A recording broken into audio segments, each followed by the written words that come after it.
Pernahkah kamu sadar, perang dagang antara Amerika Serikat dan China bukan hanya tentang dua negara adidaya. Efek riaknya sampai ke Indonesia, bahkan bisa mempengaruhi harga barang yang kamu beli di pasar atau gaji yang kamu terima tiap bulan. Perang dagang ini bukan cuma berita internasional, tapi sudah masuk ke dapur rumah tangga kita. Banyak orang kira konflik ekonomi global itu jauh dari kehidupan sehari-hari. Padahal, saat AS mengenakan tarif tinggi ke produk China atau sebaliknya, rantai pasok dunia tergoncang. Dari Indonesia, sebagai negara yang terhubung erat dengan perdagangan global, pasti ikut merasakan dampaknya.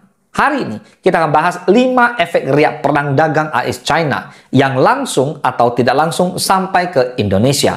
So, tanpa berlama-lama lagi, let's begin. Are you ready?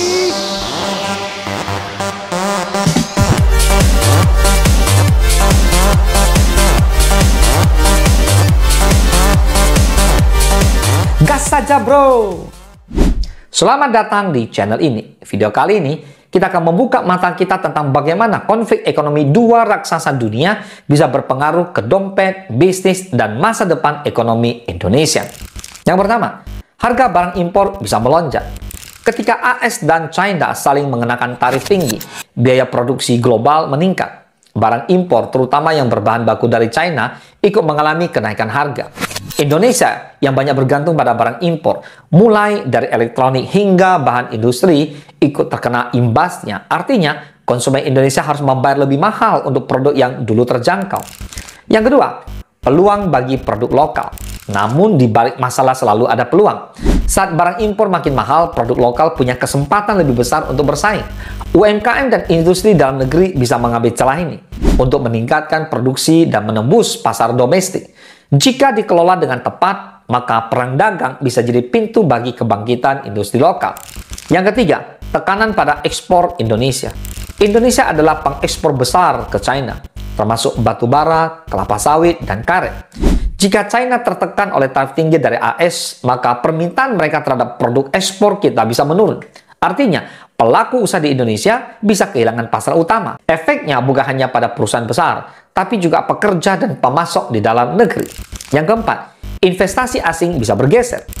Perang dagang memicu banyak perusahaan global mencari lokasi baru untuk produksi. Sebagian besar melirik Indonesia sebagai alternatif, tapi juga bisa beralih ke negara tetangga seperti Vietnam atau Thailand. Kalau Indonesia mampu menawarkan iklim investasi yang menarik, maka kita bisa jadi pemenang dari pergeseran ini. Namun, kalau tidak siap, justru kita yang akan kehilangan peluang emas. Yang kelima, dampak pada stabilitas ekonomi nasional. Perang dagang menciptakan ketidakpastian global. Investor jadi ragu, nilai tukar rupiah bisa bergejolak, dan pasar saham ikut tergoncang.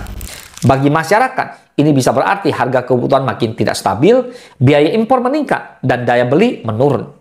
Ketidakpastian global ini membuat Indonesia perlu strategi kuat untuk menjaga stabilitas ekonominya.